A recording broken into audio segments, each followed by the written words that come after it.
how we use the bong cell determines how we can use the next follow-up. So if he's coming in a punch and I use the inside bong chaw cell from here, if I'm going to larp this arm, I'm not larping from here, because look how wide open I am and look at the energy I'm trying to use on this. So if he comes in to punch and I'm using my bong cell here, my elbow is down. So it gives me that short position to use my larp cell. Yeah? A lot of people tend to think that larp cell should be pulling all the way down here, but if you look at the distance from my hand to his face, it's a long way. So if I'm using my larp cell, what I was taught was just to be able to move that enough, bang there, ready to work. So from this position, if this is pulling, this is pushing. But once I've felt that resistance, it's already coming back. So I've got that short distance from there, not here. Long way back, he can get back or go forward with his hands. I'm not gaining no advantage. So if we're in chi cell from this position here, and I'm going to use my larp cell here, this presses forward to use larp cell. Okay?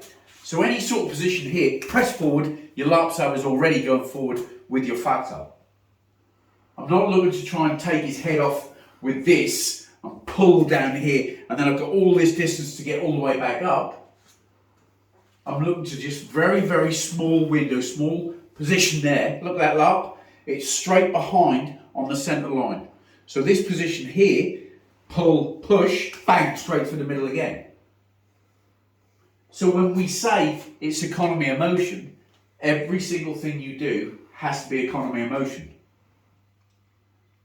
So if I'm on my centre line, this hand is on centre line. If this is moving the centre line, this is then moving the centre line. If I'm coming off centre line at all here, leave myself open. If I'm staying on centre line but I'm using too much energy with my larp, he's going to get this hand back before I've got a chance to use it. See where he's already given guard? So if I'm going to use this, look at these hands here. He's quite, he's got quick hands. If I larp this, bang, straight through the middle. And I'm on my guard. So that then gives me the chance to follow up with fan cell easier to go straight down that line. Rather than my arms being up high, low, to come to high, to low, to high. Do you know what I mean?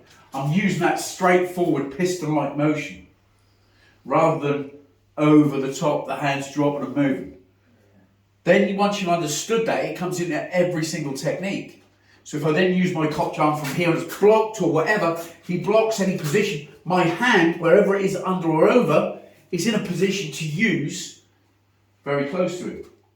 I'm not going here with Kop Jaan, he moves it and then I've got to come back because as you see his hand's already there. So everything has to be short distance. The fan cell has to be quick, push, pull with your Yuma and take control. Does that make some sense with everyone? Yes, sir. Yeah? Yeah. Cheers, Paul.